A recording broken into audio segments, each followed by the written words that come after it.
I just realized that this taper from about right there to right there, that's gonna be way bigger than I meant. Um,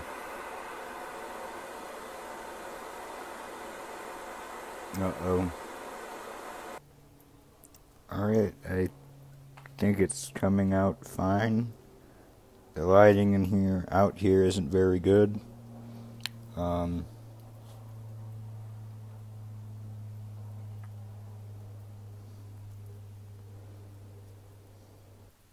so the end broke off after I hit it when it was too cold. Um,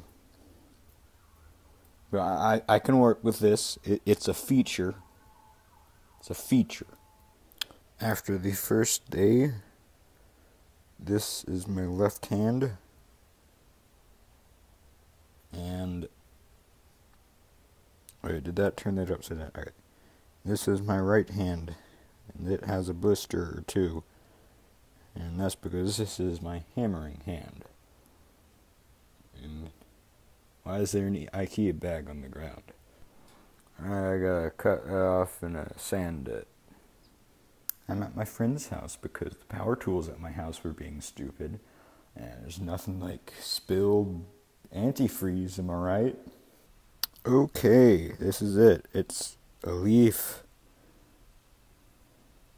And on the bottom, I forgot where. Here we are.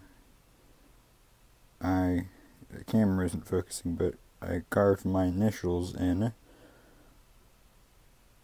You kind of can see it well when you tilt it like that. But okay, I do kind of want to get rid of some of those grinding marks. But besides that, it's done.